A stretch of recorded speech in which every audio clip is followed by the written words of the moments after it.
அன்பர்களே, இந்த பதிவில் நாம் 12 ராசிகளிலும் 9 கோள்களின் பலம், பலவீனம் அறிவோம் என்பது பற்றி பார்ப்போம்.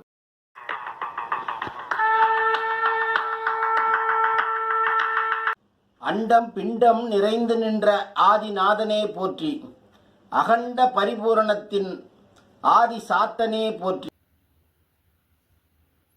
பொதுவாக ஒருவருடைய ஜாதக கட்டத்தில் 12 ராசி கட்டங்கள் அமைந்திருப்பதை நாம் அனைவரும் அறிவோம்.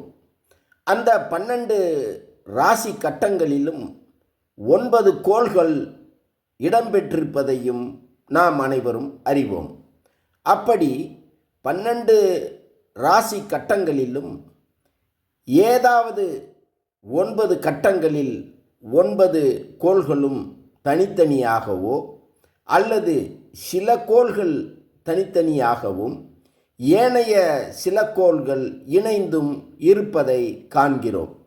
ஒருவருக்கு ஜாதக பலன் அறிய முற்படும்போது இவ்வாறு அமர்ந்த கோள்கள் எந்த அளவுக்கு வலிமையோடு அல்லது பலத்தோடு இருக்கிறார்கள் என்பதும் அவசியமாகிறது. கோள்களின் பலம் அவை அமர்ந்திருக்கும் ராசி வீடுகளை பொறுத்து தீர்மானிக்கப்படுகிறது. கோள்கள் அவ்வாறு அமர்ந்திருப்பதை பொறுத்து உச்சம், ஆட்சி, நட்பு, சமம், பகை, நீச்சம் என வகைப்படுத்தப்படுகிறது. இதில் கோள்கள் தங்களது உச்ச வீட்டில் அமர்ந்திருந்தால் 100% பலத்தோடும், ஆட்சி வீட்டில் அமர்ந்திருந்தால் 75% பலத்தோடும், நட்பு வீட்டில் அமர்ந்திருந்தால் 50% பலத்தோடும், சம வீட்டில் அமர்ந்திருந்தால் 25% பலத்தோடும், பகை வீட்டில் அமர்ந்திருந்தால் 10% பலத்தோடும், நீச்ச வீட்டில் அமர்ந்திருந்தால் பலமற்ற தன்மையோடும் இருப்பதாக கணக்கிடப்படுகிறது.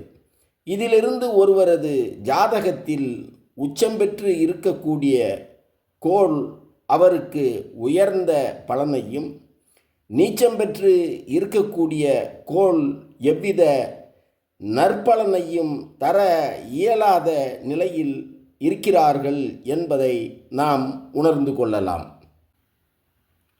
ஜோதிடக்கலையின் மூலம் ஒருவருக்கு ஜாதக பலன் உரைத்தலில் கோள்களின் பலம், பலக்குறைவு என்பது முக்கிய பங்காற்றுகிறது. ஜாதக கட்டத்தில் இடம்பெறும் 9 கோள்களும் முறையே மேச வீட்டில் சூரியனும், ரிஷப வீட்டில் சந்திரனும், மகர வீட்டில் செவ்வாயும், கன்னி வீட்டில் புதனும், கடகம் வீட்டில் குருவும், மீனம் வீட்டில் சுக்கிரனும், துலாம் வீட்டில் சனியும், விருச்சகம் வீட்டில் ராகுவும் கேதுவும் உச்சபலம் பெறுகிறார்கள்.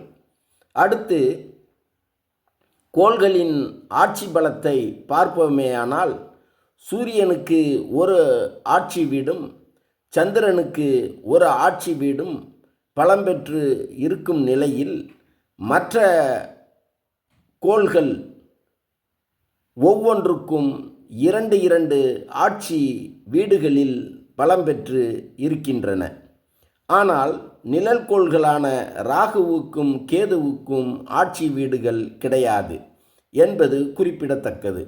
புவி மண்டலம், ராணி மண்டலம், ராஜா மண்டலம் என 2 கூறுகளாக பிரிக்கப்பட்டு ராணி மண்டலத்தில் சந்திரன் ஆட்சி பலத்தையும், ராஜா மண்டலத்தில் சூரியன் ஆட்சி பலத்தையும் செலுத்துகின்றன.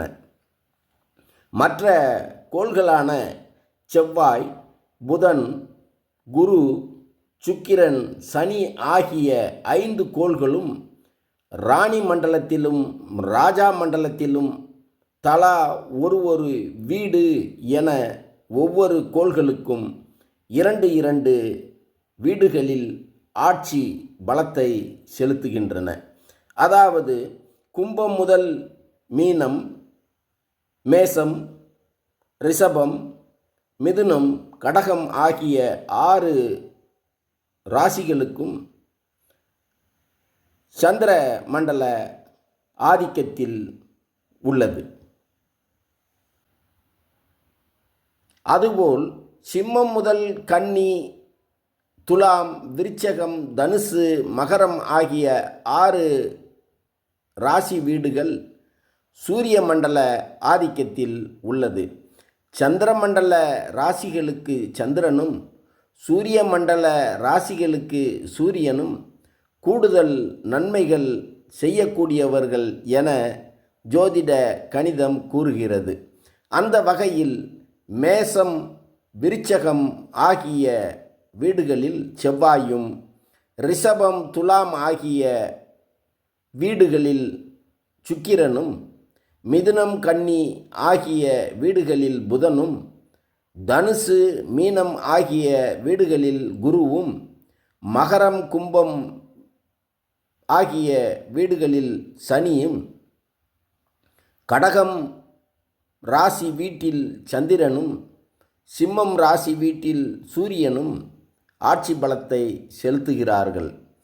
அடுத்ததாக நட்பு, சமம், பகை போன்ற ராசி வீடுகளில் கோள்களின் ஆதிக்க பலமானது குறைந்த அளவு மாற்றம் பெறுவதோடு தாக்கங்களும் கடுமையாக இல்லாத நிலையில், அடுத்ததாக கோள்கள் ராசி வீட்டில் நீச்சம் பெறும்போது பலம் இழந்த நிலை ஏற்படுவதால் கோள்களின் நீச்ச வீடுகளை பற்றி காண்போம்.